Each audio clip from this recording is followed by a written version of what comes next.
नमस्कार। परमपिता बाबा की जय। आज हम लोग चर्चा करेंगे इतिहास के बारे में। इतिहास जैसा साधारणतः लोग जानते हैं, जिस इतिहास से परिचित हैं, और जो इतिहास वास्तव में है उसमें अंतर है। पूरे साहित्य को 4 भागों में बांटा गया है। एक है पुराण, एक है काव्य, एक है इति कथा और एक है इतिहास। काव्य वह है जो कि कविता के द्वारा लिखा गया है और जन कल्याण की भावना को लेकर के बताया गया है, समझाया गया है, वही काव्य है। जैसे कि तुलसीदास जी की रामायण में उन्होंने रचना की, इसी तरह से और बहुत सारी रचनाएं हुई हैं, तो जिन्हें की कविता के माध्यम से जनमानस तक उन्होंने अपनी बात पहुंचाई है और जिसमें कि समाज के हित की भावना छिपी हुई है, तो इसको हम बोलते हैं काव्य। दूसरा है पुराण। पुराण में भी जनहित की भावना छिपी हुई है, लेकिन उनको कुछ कहानियों के द्वारा समझाया गया। उन कहानियों का सच्ची घटनाओं से लेना देना नहीं है, केवल मात्र समझाने के उद्देश्य से कि लोग उसका जो मूल तत्व है उसको समझ लें, इस भावना को लेकर के वो जो बताया गया है, और जिसमें कि जनहित की भावना, लोक कल्याण की भावना, परमार्थ की भावना छिपी हुई है, उसे ही कहते हैं पुराण। तीसरा है इति कथा। जिस इतिहास से हम लोग का परिचय है, उसको हम लोग इति कथा के नाम से जानते हैं। इति कथा क्या है कि जिस तरह से जो घटनाएं वर्णित हुई उनका उसी तरह से उल्लेख। जैसे किस समय में कौन राजा पैदा हुआ, उसने किस जगह राज्य किया, किस दिन उसने युद्ध किया, किस दिन युद्ध जीता या किस दिन युद्ध हारा, उसके कितने बच्चे हुए, उसकी कितनी रानियां थी, उसका राज्य का क्षेत्रफल कितना था, अन्यथा अन्यथा ये सारी बातें जो कि वर्णित की जाती है। और ज्यादातर हम लोग के इतिहासों में उनका वर्णन ही मिलता है कि कौन सा राजा कितने वर्ष राज्य किया, कब जिया, कब मर गया। तो ये इतिहास नहीं है, क्योंकि इससे इसमें जन कल्याण की भावना इसमें छिपी नहीं। इससे किसी को कोई लाभ नहीं होता। जब हमको पता भी चल जाए कि कौन सा राजा कब पैदा हुआ, उसके कितने बच्चे हुए, उसकी कितनी रानियां थी, उसका कहाँ कहाँ तक राज्य था, उससे क्या लाभ होगा? उससे कोई लाभ तो होगा नहीं। तो इतिहास का मतलब है वो सच्ची घटनाएं जिनका वर्णन जनहित के लिए किया गया और जो समाज से जुड़ी हुई समस्याओं के बारे को उजागर किया जाए, जिससे कि उनका हित हो, उसको हम लोग कहेंगे इतिहास। तो महाभारत को इतिहास की श्रेणी में रखा गया है। तो जो महाभारत है सच्ची घटना पर आधारित है, लेकिन उसका वर्णन इस तरह से किया गया है कि उसने जन कल्याण की भावना छिपी हुई है। और महाभारत की जब लोग चर्चा करते हैं तो उसमें समाज का बहुत हित छुपा हुआ है, बहुत समाज के कल्याण की बातें लिखी गई हैं, बताई गई हैं, तो उनको हम लोग कहेंगे इतिहास। अब हम लोग आज के संदर्भ में बात करते हैं कि ये जो इतिहास है महाभारत काल में तो लिखा गया, उसकी रचना हुई, उसके बाद से रचना नहीं हुई। उसके बाद जो वर्णन मिलते हैं अधिकतर उसका वर्णन जो है इति कथा के रूप में मिलता है। तो ये जो इति कथा का वर्णन मिल रहा है, इसमें इससे किसी का फायदा नहीं हो रहा। तो इतिहास होना कैसे, लिखा कैसे जाना चाहिए? तो इतिहास लिखने के लिए इस बात को समझना होगा कि जिस समय जो राजा आए, उन्होंने जिस तरह से शासन किया, उससे समाज में शिक्षा व्यवस्था कैसी रही, समाज की अन्य संस्थाएं कैसे काम कर रही थी, वहाँ जनसाधारण की अवस्था क्या थी, उन जनसाधारण के लोगों को किस तरह से लाभ मिला, उन्होंने किस तरह से विज्ञान की प्रगति की, कला साहित्य को किस तरह से आगे बढ़ाया, ये जो वर्णन है ये इतिहास है, क्योंकि इसमें सत्य घटना पर आधारित है, लेकिन आने वाले समय के लिए सीख है। इसी तरह से किस राजा ने अपने राज्यकाल में किस तरह की गलती की, उस गलती का परिणाम समाज के ऊपर क्या हुआ, और समाज उसकी वजह से प्रगति किया, अधोगति किया, या समाज ने कैसे करेक्शंस किए, किस तरह के सुधार किए अपने में, या जब तक सुधार नहीं हुआ तो उनको कैसा नुकसान झेलना पड़ा, ये भी जो वर्णन आएगा वो इतिहास का पार्ट हो जाएगा। तो इतिहास मनुष्य के लिए बहुत ही महत्वपूर्ण विषय है। इन बातों को ये ध्यान में रखा जाए तो, अन्यथा तो इतिहास का कोई मतलब नहीं होता। तो इससे फायदा क्या है?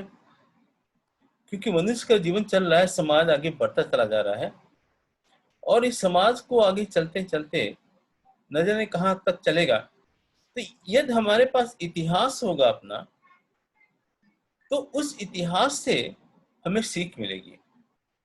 हो सकता है जो गलती हम कर रहे हो उस गलती को हम ना दोहराएं, या उस तरह की समस्याएं यदि कभी आती हैं तो आदमी सजग हो जाए कि उस तरह की समस्याओं से उस समय का समाज किस तरह से अधोगति को प्राप्त किया था, तो उस अधोगति को हम प्राप्त न करें।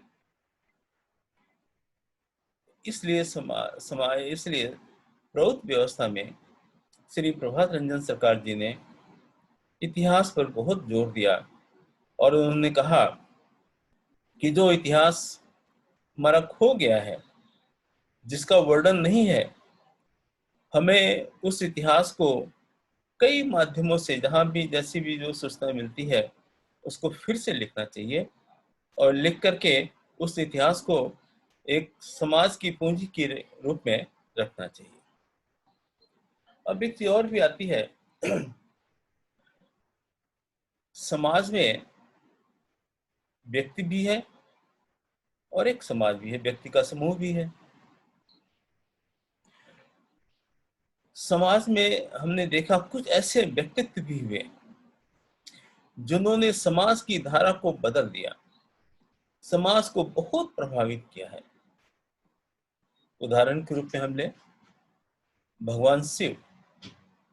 भगवान शिव के आने के बाद में जो सामाजिक संरचना जिस तरह की थी, और जैसा परिवेश उन्होंने दिया, जिस तरह का ज्ञान दिया, जिस तरह की उन्होंने बातें बताई समाज में, उससे उस समय का समाज बहुत ही पल्लवित फलित हुआ, और उसका लाभ हजारों वर्षों तक चलता रहा, और आज भी उन बातों का लाभ अभी तक मिल रहा है।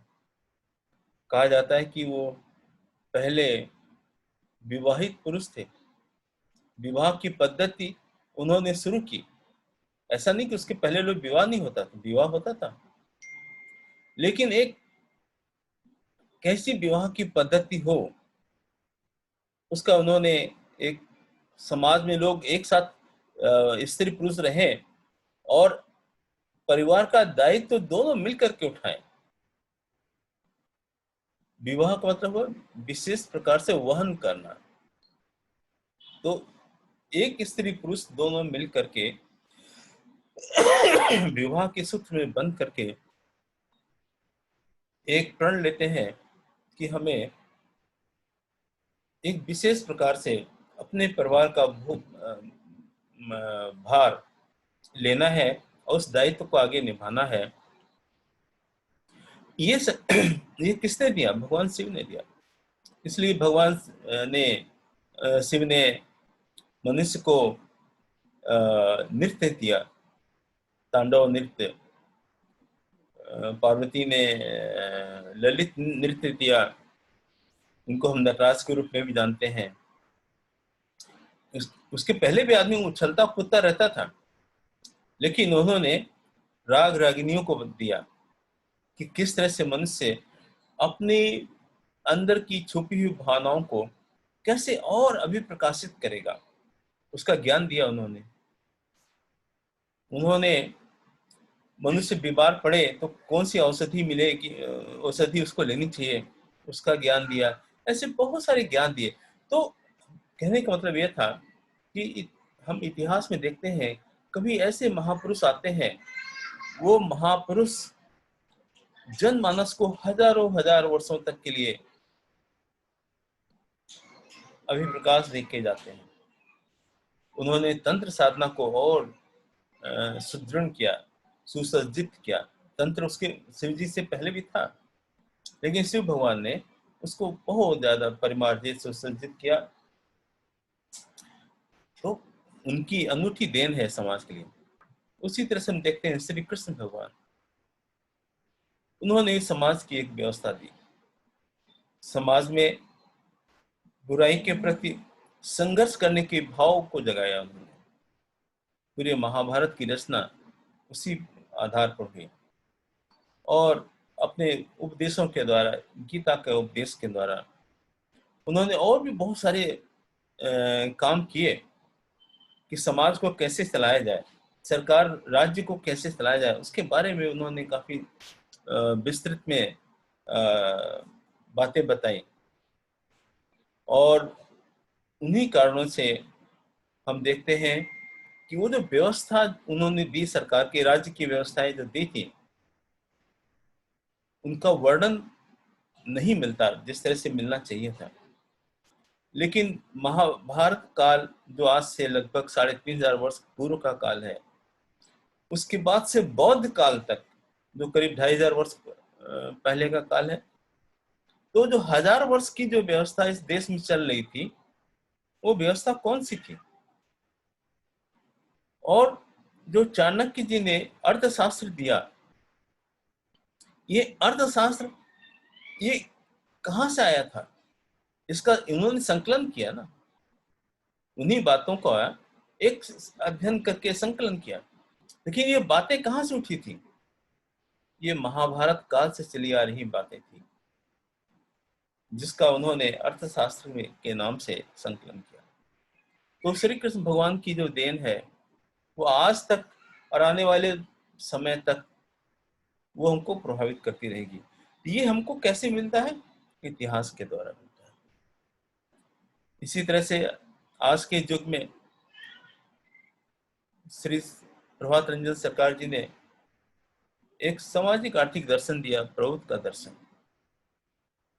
जो आने वाले हजारों वर्षों तक मनुष्य के जीवन को प्रभावित करता रहेगा।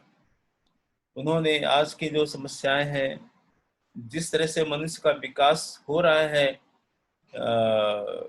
मानसिक स्तर पर, भौतिक स्तर पर वो नहीं हो रहा, उसकी पूर्ति के लिए उन्होंने पूरा दर्शन दिया, सामाजिक अध्ययन दर्शन प्रवृत्ति दिया, प्रगतिशील उपयोगी तत्व। उसकी चर्चा इतिहास में बाद में होगी। लेकिन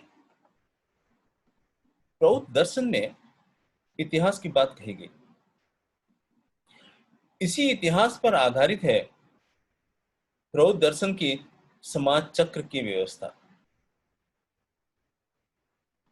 इतिहास से ही पता चलता है कि मनुष्य मुख्यतः 4 गुणों से आच्छादित है। वो गुण क्या है? वो गुण है विप्र, क्षत्रिय, वैश्य, शूद्र। ये चारों गुण मनुष्य में, हर मनुष्य के अंदर है, लेकिन किसी एक की अधिकता होती है। हर मनुष्य के अंदर वो शूद्र भी है, वैश्य भी है, क्षत्रिय भी है, विप्र भी है, लेकिन इसमें एक गुण उसका प्रबल होता है। समाज के चक्र में हम देखते हैं किन्हीं कारणों से समाज में कुछ गुण की प्रधानता वाले लोग शासन करते हैं। जैसे क्षत्रिय गुण वाले लोग करते हैं, कभी विप्र के गुणों वाले लोग शासन करते हैं, कभी वैश्य के गुणों वाले लोग भी शासन करते हैं। और उस शासन की प्रक्रिया में किस तरह से कहाँ शोषण होता है और उस शोषण को कैसे हटाया जाए, उस व्यवस्था में जब शूद्रों का विप्लव कैसे होता है, जो शूद्र विचारधारा जब समाज में हावी हो जाती है, उनका एक आंदोलन होता है और उन शूद्रों से के बीच में सद्विप्रों का उदय होता है, जो मनुष्य विप्रयोचित भावना से तो ओतप्रोत है, परंतु संघर्ष करना उसका एक गुण हो जाता है। साथ ही साथ वह समाज को एक दिशा भी देता है। तो जो समाज चक्र की व्यवस्था है वो सद्विप्रों के हाथ से समाज में चलती है।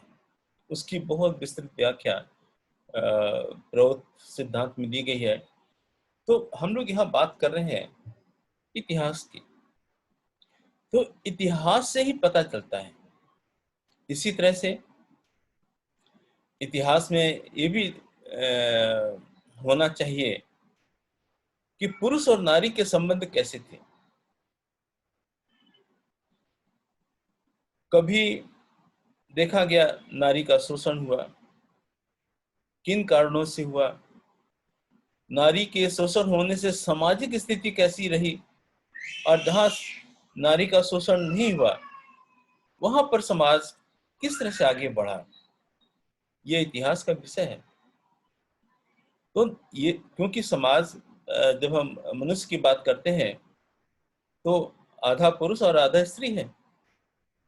ये स्त्री एक बहुत बड़ा भाग है समाज का, 50%।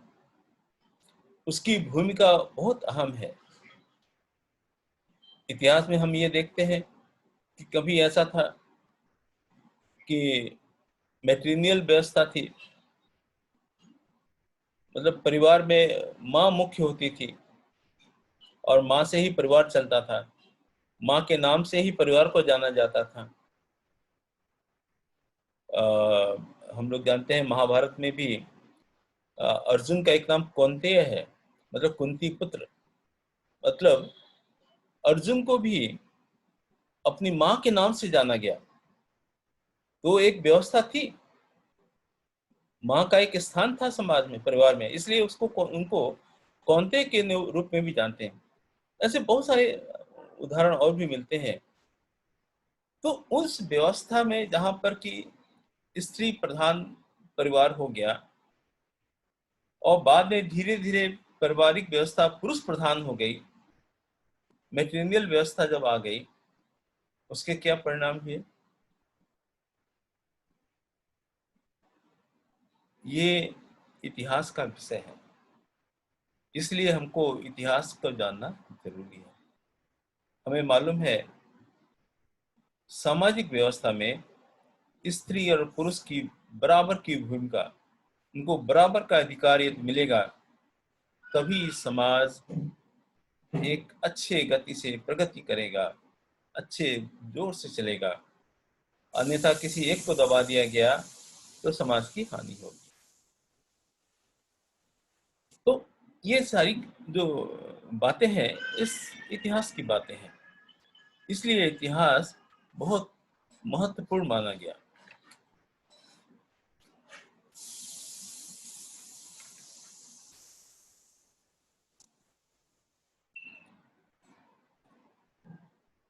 अभी तक का जैसा हम लोग को मालूम है, जो इतिहास के नाम से हम लोग ने पढ़ा, तो यही लिखा गया कि घटनाक्रम, कि कब कैसे कौन राजा आए, किससे युद्ध किए उन्होंने, किसको पराजित किया, किससे हारे, फिर वो दूसरे राजा ने किस तरह से शासन किया, यही सारी व्यवस्था चीजें इतिहास में लिखी गई हैं। तो इतिहास को दोबारा लिखना हो तो कैसे लिखा जाए, यह एक बड़ा अहम प्रश्न है। उसके लिए जनमानस में बहुत सारी बातें, बहुत सारी कहानियां, बहुत सारी किंवदंतियां मिलती हैं जो उस तरफ इशारा करती है कि उस समय का समाज कैसा था।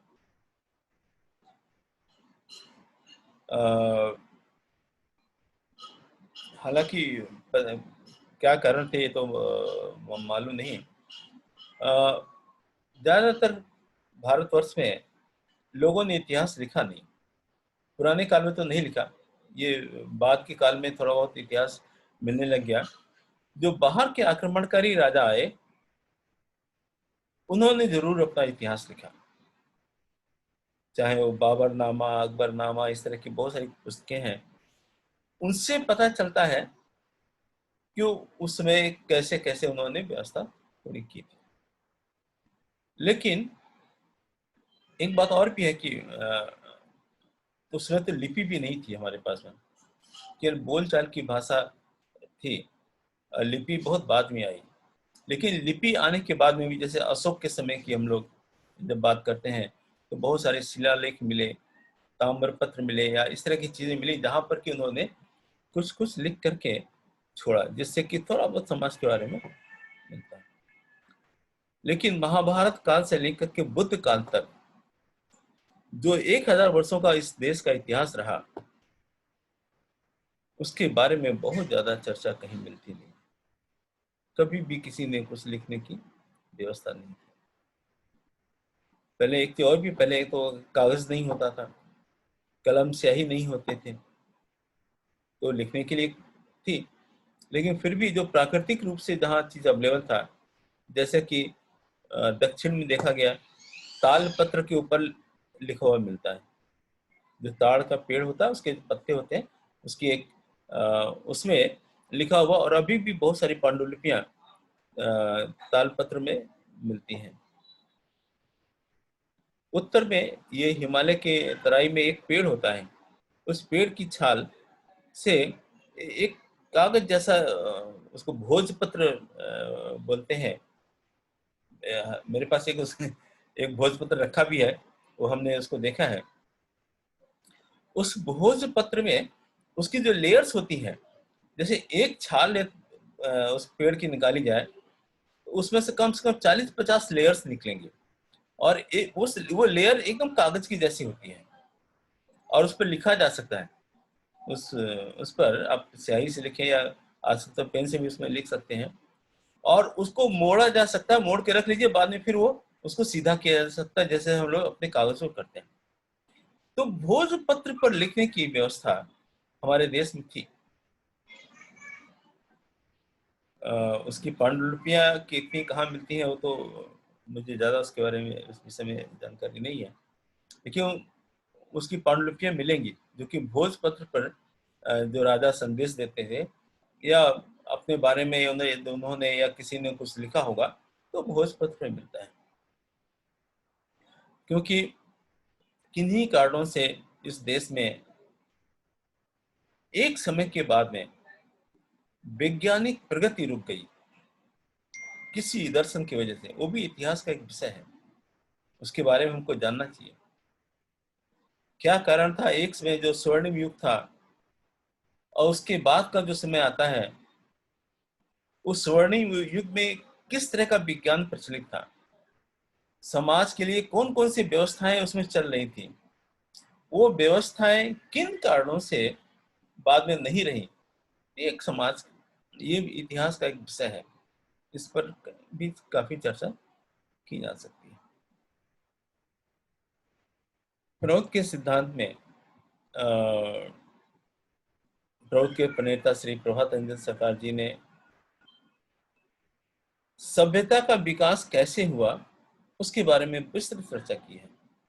वो भी एक इतिहास का विषय है।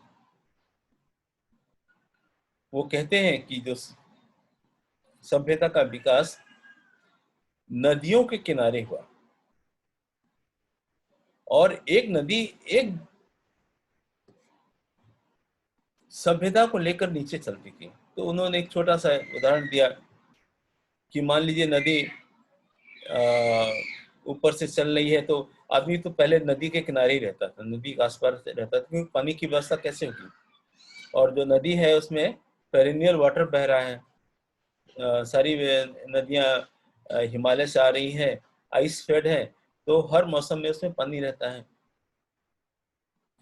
तो जो लोग रहते थे नदियों के किनारे रहते थे, चाहे वो गांव के रूप में या शहर के रूप में, कैसे भी है, सारे बड़े शहर नदियों के किनारे ही मिलेंगे आपको। तो जैसे मान लीजिए एक आदमी कहीं ऊपर, जहाँ से नदी निकलती है, वो मैदानी क्षेत्र को जहाँ छूती है, वहाँ कोई आदमी रह रहा है, और उसमें कम्युनिकेशन की तो कोई व्यवस्था थी नहीं। ऐसा तो नहीं था आजकल जैसे मोबाइल फोन, ये सब बहुत सारी चीजें आ गई, लेकिन उसमें इस तरह की व्यवस्थाएं बिल्कुल नहीं थी। तो उसका संपर्क या थोड़ा बहुत होगा तो वो 5-10 किलोमीटर आगे पीछे, मतलब वो अपने नदी के सहारे 10 किलोमीटर नीचे तक आएगा, या उसके पास में उससे पहले जो आदमी रह रहा है वो 10 किलोमीटर तक नीचे आ गया, तो उसका जो संपर्क हुआ दो आदमी के साथ में हुआ, और उसने जाना कि वहां पर कैसे लोग रह रहे हैं, और उसने ये जाना कि वहां ऊपर वाले लोग कैसे रह रहे हैं। तो एक इस तरह से एक जानकारी हो गई, और एक दूसरे से कुछ सीखा। इसी तरह से चौथे में जो आदमी गया, तो उसके पास जानकारी उस दोनों की भी है कि उसके ऊपर जो लोग रहते हैं या कैसे लोग रहते हैं, क्या करते हैं, क्या खाते हैं, क्या पीते हैं, वो सारी व्यवस्था वो चौथे को पता चलेगी। ऐसे ही फिर एक नदी में दूसरी नदी आई, मिली, तो वो जो संगम स्थान होगा, जो नदियों के मिलने का स्थान होगा, वहां पर एक नदी की सभ्यता आई, और दूसरी नदी जो आ रही है, जो मिल रही है, वहां से भी एक कुछ लोग आ रहे हैं, तो वो ज्यादा विकसित जगह हो जाएगी, सभ्यता उसकी ज्यादा विकसित हो जाएगी। ऐसे ही जैसे जैसे नदियां आगे बढ़ती हैं, सभ्यता का विकास होता जाता है, और उस सभ्यता का विकास जहां पर वो समुद्र में जाकर के जो उनका विलय होता है, उस जगह पर सभ्यता का विकास अपने चरम पर होता है।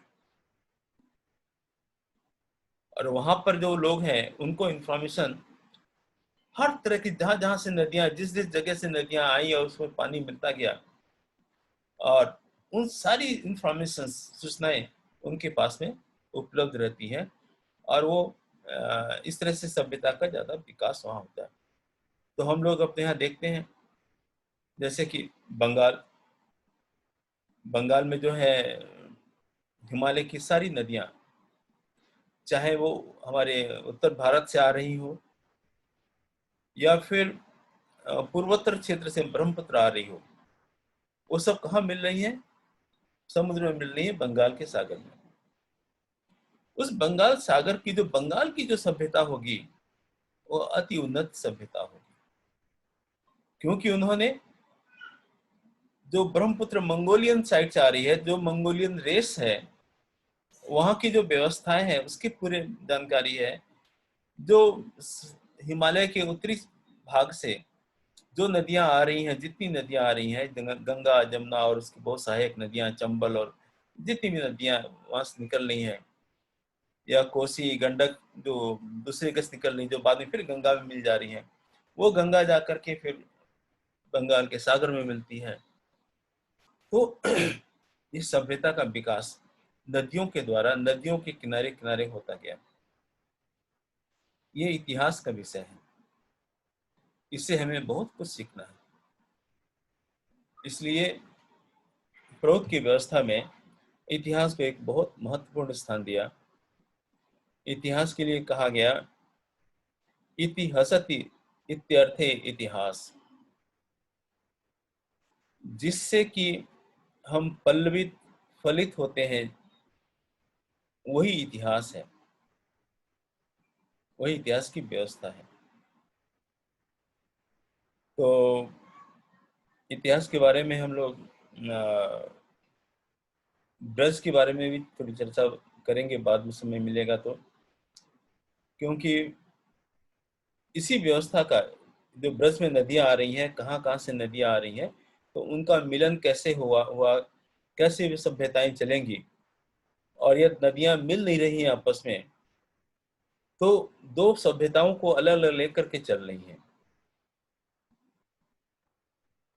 उन सारी बातों पर भी अध्ययन का एक विषय होगा, कभी समय होगा उसके ऊपर अध्ययन होगा तो उस पर हम लोग चर्चा करेंगे। तो हम लोग इतिहास की बात कर रहे थे, प्रवृत्ति में इस इतिहास का स्थान और इतिहास से समाज को जो लाभ मिलता है। इतिहास की हमें जानकारी होनी चाहिए। इतिहास यदि नहीं है उसको दोबारा लिखना पड़ेगा। जो भी तथ्य उपलब्ध है उन तथ्यों के अनुसार, और ये राजा का जन्म मरण और बच्चे और बीवियां कितनी थी, इससे किसी का कोई फायदा नहीं होता। इन्हीं बातों से मैं आज का वक्तव्य यहीं समाप्त करता हूँ। कोई प्रश्न होगा तो हम लोग ले लेंगे। नमस्कार। दादाजी धन्यवाद। धन्यवाद। दादाजी प्रश्न तो कोई ऐसा है नहीं अभी, अच्छा। क्योंकि आपने जो बताया इतिहास के बारे में वो समझ में आ गया मतलब। जी जी। तो ऐसा कोई प्रश्न है नहीं है, मतलब यही है कि मेन कि इतिहास जो है वो हमारे सामने सही आना चाहिए, जो विलुप्त हो गया है हमारा। राइट। वो जो विलुप्त इतिहास है वो किस तरीके से हमारे पास तक पहुंचे, आने वाली पीढ़ियों के पास तक पहुंचे और शुद्ध रूप में पहुंचे। क्योंकि अधिकतर जो वर्ग हैं, अपने अपने जैसे प्रभावित वर्ग होते हैं, वो इतिहास में मिलावट भी करते हैं। इतिहास अपने ढंग से इतिहास लिखते हैं। ऐसा ही हुआ है, हर हाँ एक राजा अपने, ने अपने ढंग से इतिहास लिखा है।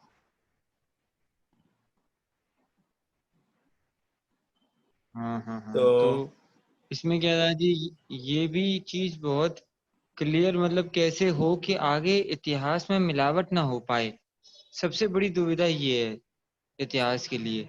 ये इसीलिए तो इतिहास को इतना महत्वपूर्ण स्थान दिया गया प्रौध में। और हम्म। इतिहास से आधारित ही प्रौध की व्यवस्था चली। जो हमारा समाज चक्र है हम्म। वो इतिहास को लेकर के है। हाँ? किस हम्म तरह से एक वर्ग दूसरे वर्ग पर हम्म। शोषण करता है, उस शोषण जब दूसरा वर्ग करेगा तो कैसे उसके साथ में हम व्यवहार करेंगे और उसको बदल करके हम नई व्यवस्था लेकर के आएंगे। तो इस तरह से हम्म समाज चलता रहे। अब ये ज्ञान तो किसी के पास में नहीं है। तो ये इतिहास का ज्ञान हम लोग के पास में है। हम लोग ने प्रौध के प्रणेता श्री प्रभात रंजन सरकार जी ने इस व्यवस्था को दिया। तो इस चीज को समझना हमारे लिए बहुत आवश्यक है। हम्म। हाँ जी, ये वाली बात है। वो जो अलग अलग जगह का इतिहास है, अलग अलग समूहों का, हम्म, वो एकदम शुद्ध रूप में हमारे पास रहे, इसके लिए काम करते रहें। और जो विरोधी लोग हैं हम्म। उनके डाटाओं को अगर हम खंगालेंगे तो हो सकता है हमें शायद शुद्ध चीजें हाँ हाँ, मिलती उसी रहें। उसमें से मिलेगा, कुछ ना कुछ मिलेगा। ठीक है तो दादाजी, इसी के साथ धन्यवाद, है ना। हम लोग समाप्त करते हैं अपना। नमस्कार है। हाँ, आवाज आ रही है दादाजी। हाँ हाँ, आ रही है। तो खत्म करते हैं ठीक है मीटिंग को। दादाजी।